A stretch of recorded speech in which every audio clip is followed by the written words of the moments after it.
Welcome back to Animal Crossing New Horizons. What? Horizons? I'm dear darling. And shall we see what's going on our lovely island of Fawnhallow today? I said a word wrong. I said a word wrong. No. Yeah. How are we doing? We chilling, relaxing, having a good time?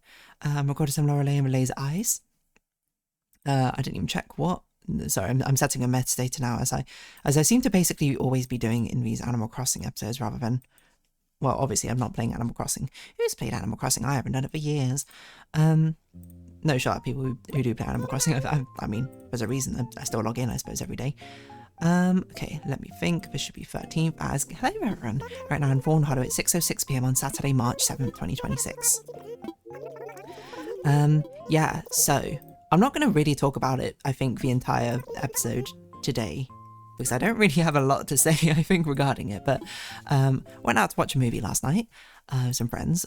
We watched Wuthering Heights, which, if you heard like the buzz about it, I'll summarize, I suppose, the drama regarding it is that basically it's kind of like Saltburn-esque, is what I heard. And I also... And if you don't know what Saltburn is, then I don't know, it does kind of things not for the sake of shock, it's full of like shocking content in both like a explicit way. I don't know if it's in a gory way, it might be, but normally in a more adult explicit way. And there's a very notable scene, which I'm somewhat like, I kind of know the gist of, but don't really know the gist of. So that's what I understand Wuthering Heights is about, and I also understand that it's basically very, very loosely based on the book. Like, apparently, enough so that people who read a book are like, this is nothing like the book, which is totally fair. I read it. What did I think of it? I think my immediate response after leaving the movie theater was like, it's fine, like goodish maybe. It was, I would say, one, it's visual eye candy to the extreme. Like, oh my word, some of those outfits, were they time accurate? Absolutely not. Were they gorgeous? Yes, absolutely. And stunning use of colour, I think. A lot of cinematography was really nice as well. The plot was weird, mostly. Like, it was kind of strange. And... yeah, so after leaving the cinema, I think I gave it like a 6 or 7 out of 10. I think, thinking about it now, I think it'd probably be like a 5 out of 10. I think it's just more, I know I'm very biased to things which are form of a function. And this is very much, as in my opinion, quite a form of a function movie. Like, visually, like it works really well, but it has some scenes which, you know, are kind of fun. But I also, the entire time when I was watching it, I was kind of like, I feel like I'm watching a fan fiction, you know? It just has that vibe about it. Now, I've never read the actual Wuthering Heights by Emily Bronte. So I only know vaguely what it's about from what I've heard. It's actually quite a good book, as in it goes into like discussions about like prejudice and racism and stuff, and love and romance and relationship, etc, etc. But it's a well-renowned book. You know, people like it, probably for good reason. Again, I can't verify because I've never read the book. But this was just strange, to be honest. And weirdly, it didn't commit as much as I thought it would to some things. Like, the things I heard about it would be quite sort of like adultly explicit, but like, honestly, it wasn't really that much. Granted, we actually arrived a bit late, so we missed the opening scene, which also was apparently weird and probably set the tone for the movie.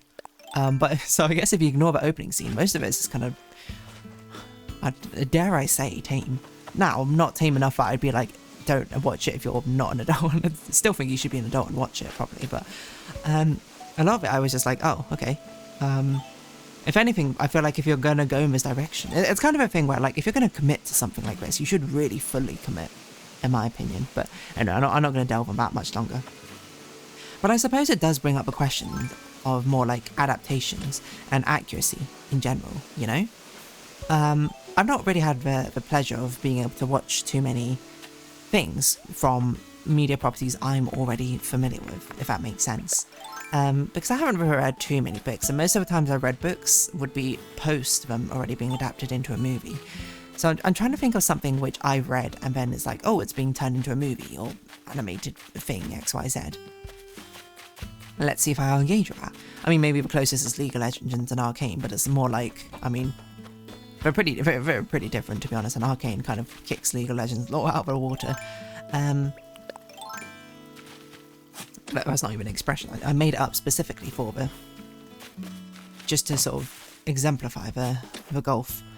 But yes, and I'm trying to think of things, like Harry Potter definitely was one of them, because I read the series, I think, before the 6th and 5th movie maybe came out. I've never seen the 7th movie. I do remember the 6th one. This is so obscure because I remember my piano teacher's wife loved Harry Potter, and then I remember speaking to her sort of in passing about it, and then the only thing I remember saying is like, oh yeah, they skipped out like a lot of things from the book for the movie, which probably is true because I mean it's pretty difficult for any book really to condense down how much content that can easily be contained in a book in a movie, you know? Like there's so much stuff which happens in a book. How do you put that all into a movie? And the answer is you can't, not with a reasonable time frame. Oh, I guess Hunger Games, that's actually a big one. Which honestly I think was pretty faithful adaptation-wise to the books. But the only thing is that I think my only complaint about Hunger Games is the fact that basically all the people, like Katniss and Peter, looked like adults. They didn't look like kids, which is, in my opinion, a pretty key part of the book because it's meant to be about the horror of getting kids essentially to just fight to the death. Your mileage may vary, I suppose, of that, but I remember because I read a book of Hunger Games and it was like some special edition which my friend lent me, which had like illustrations of Katniss and Peter in the cover, and they looked like they were, I can't remember how old they were, but I think like 14, 15, something like that. But no offense to the people who played them. I can remember names. Hold on. Jennifer Lawrence. And I know Peter's actor's name.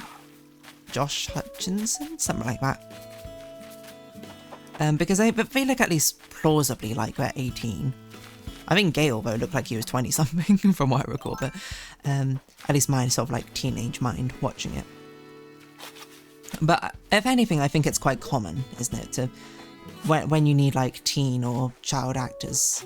Well, actually, to be fair with child actors, they normally do hire child actors, but for when you need like teenagers, I feel like half the time they just use young adults or something. Or you just hire adults and, you just be like, oh, I guess, it's just a high school, but everyone looks like they're in their mid-20s or something. The thing that definitely shocked me to my core, do you remember Hannah Montana? Hannah Montana's brother, who, I can't remember the actor's name, he was like 40 during the time of recording. That's crazy. Like, he definitely looked older. I didn't think he looked 40 old, though. Looked good for his age. Anyway, not the point. So I think Hunger Games is a pretty good adaptation. The only thing I remember is, like, when the third book was announced to be split into 2 parts, I was like, I don't know if you need to split the third book into 2 parts. I don't even remember if I watched both parts. I think I did, but I can't really remember, to be honest. But yeah. And then I didn't watch, then I haven't read the other books that Suzanne Collins have written, but I have seen the movies. Like, Song and Snakebirds or whatever. That was actually a pretty good movie, I'm not gonna lie. I don't know how accurate it was necessarily. But then there's the upcoming one with Haymitch. What is it called? I don't remember. Hold on, let's see. Upcoming Hunger Games book about the second quarter kill. Sunrise on the Reaping, that's it. Sunrise on the Reaping movie. Like, it's being recorded, I don't know if and when it's being released. But it should be pretty good, I'd imagine. I don't know. But yeah, I thought Songbirds and Snakes was pretty good. But yeah, again, I don't know how accurate an adaptation it was. So, Yarr. So yeah, I mean, I guess it kind of raises a question, because one thing I have for Wuthering Heights, again, I can't comment on how the legitimacy, the accuracy to the book, because I, again, have never read a book. I don't mean it as a point of pride, I think it's just more contingent, not contingent, it is relevant, I suppose, to things we're describing. But it's more so that, like, if it was gonna be that different to the book in the first place, why even use a Wuthering Heights IP? Why not just make your own book set in this, like, ambiguous time period? Because then it's like, oh, they're not using period accurate dress pieces or something, and it's like, yeah, that's fair. It doesn't matter, then it would be like, that's what they're going for the movie. They didn't want to stick to necessarily the traditional look. They wanted to meld together a traditional setting with modern aesthetics or something like that. You know, why not do something like that?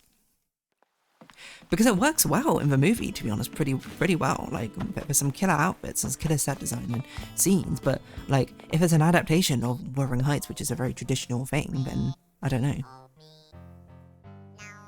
I guess it's more like it's the difference between an adaptation and I immediately forgot the word I just said. Not representation, but there's one which is like a replication, right?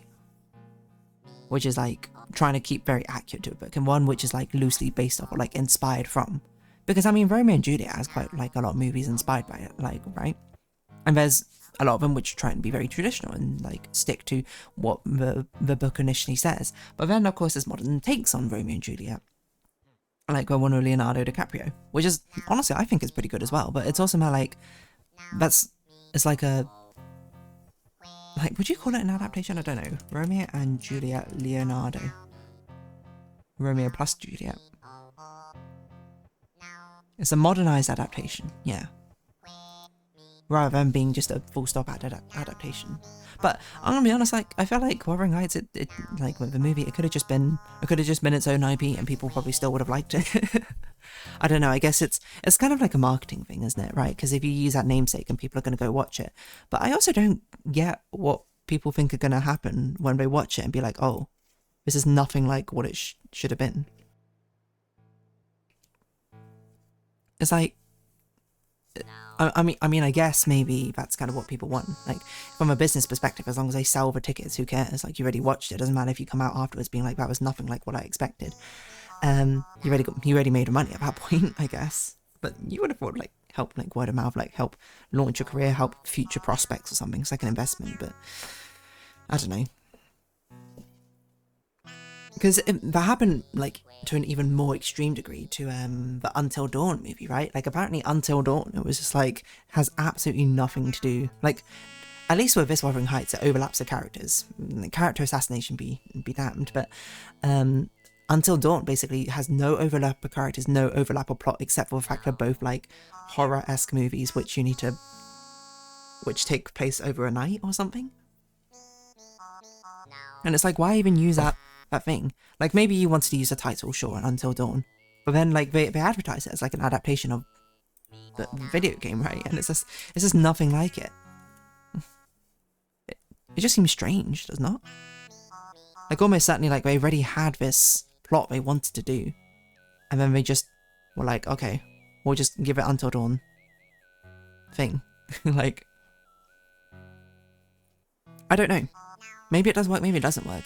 I feel like we just use the word adaptation for too many different things, you know. Should adaptation be accurate to the source material? I don't always think it should be. Like, you can always have your own take on it, but I feel like you need a different word for it, right? But adaptation's just a pretty good generalist word, maybe. So it's like adaptation on one hand, inspiration is the other hand. I don't know. Because you can't say modernization, because what if it's not a modernization? What if it's a traditional one? What if it's just like a different setting in a modern world? I don't know. It just feels like, you know, maybe it's more of a lexicon thing. Anywho. What else to talk about? I mean, there's a lot of movies that are coming out. There's a Hoppers movie, which I didn't even realise existed. But it's like Pixar's new... what was Pixar's last movie, actually? Hold on. Pixar movies. But it's Pixar's latest one, because Pixar have not been on a great track record, I feel like, recently. Like, I think Inside Out 2 was pretty good. And then... yeah, like, Elio wasn't very good. Inside Out 2 was... I actually liked it. Elemental was... apparently it was one where on release it was pretty bad. And then people, like... I feel like come around on it. Lightyear was awful, I heard. Turning Red I thought was good fun. Luca was meh, I've heard. Soul I've heard was okay. Onward I'd not heard great things about. Toy Story 4 I thought was okay. Incredibles 2 wasn't amazing. Coco was pretty good. Maybe they're doing okay. Anyway, I didn't even know about this movie coming out. One of my friends watching it right now, so we'll see exactly how that goes, but... I mean, it's got good reviews on Rotten Tomatoes. 94%, that's pretty good. I feel like a lot of Disney movies tend to have pretty high ratings, though. Oh yeah, there's that Goat movie. 83%, so it's okay. I think the thing I heard about Goat is that it's really, really safe. It's like it's like you could predict the entire plot without even seeing it or something.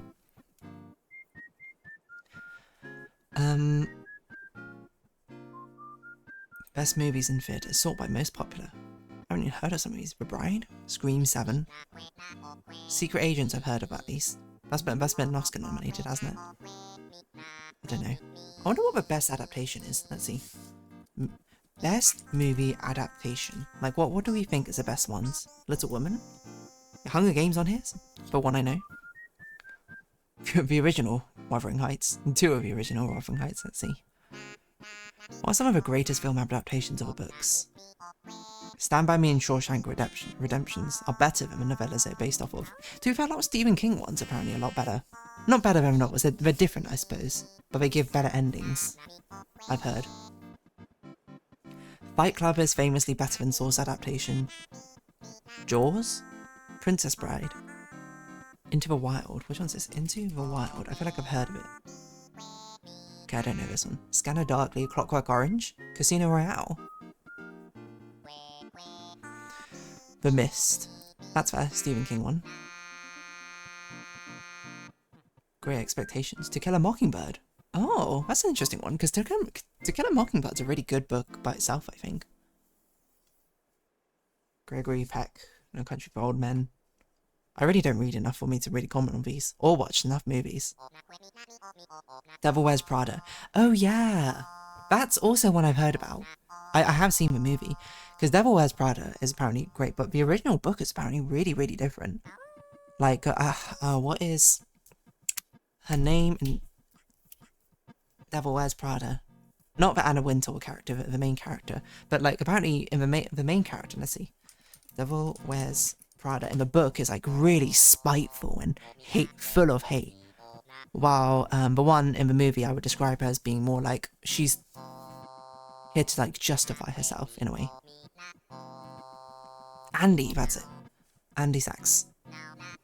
I do kind of love the movie Devil Wears Prada. Do I think Miranda Priestley's an aspirational character? No, not really. Like, I think it's fun to say, yes, girl boss, but, you know, I think aspiring to be like her is in a similar vein to, like, people who aspire to be like, what's that guy from, like, that Businessman movie? He's, like, psychopathic, kind of. Norman Bates or something? Kind of feels like that vibe, where it's like, yeah, you can kind of be a girl boss and also be pretty nice to people, right? But it does, I don't know, I guess cutthroat industry and all that. Maybe it's not for me to decide. But anyway, Wuthering Heights. Would I recommend it? If you read the book, actually, no, I would not recommend it. If you want something which is visual eye candy, sure, why not? If you want something accurate to a book, absolutely not. If you want a good movie, I think there's probably better movies out there. Probably. Oh, I also got to say, I got a new mouse now, so no double clicking issue anymore. Celebrations. Isn't that exciting? Maybe not as exciting to you as it is exciting to me, because now I'm just like, yes. I find myself clicking in still my old way, thinking it's going to double click, but it doesn't anymore. Maybe we should use, like, a word like a movie transmutation. If we, have a book be faithful, a movie be faithful to a book. Adaptation, where it'd be like it takes suggestions from it, and then movie inspiration. If it's like far from it, you know? Would that help anything? No, probably not. It would just be another way, I suppose, to sort of gatekeep lexicon or something like that. But hey ho, what can I say? I never said I was full of perfect solutions or any good solutions, mind you. Which is just my smokescreen cover up to be like, don't ask me. Anyway, on that note, I think I'll round this episode off here. So, if you have been watching, thank you very much. It's been Adam Crossing New Horizons. I've been dear darling. Likes, comments, subscription, shares, greatly appreciated. Socials, Discord down below. Hope to see you again. But for now, it's our farewell. So until next time, bye bye for now.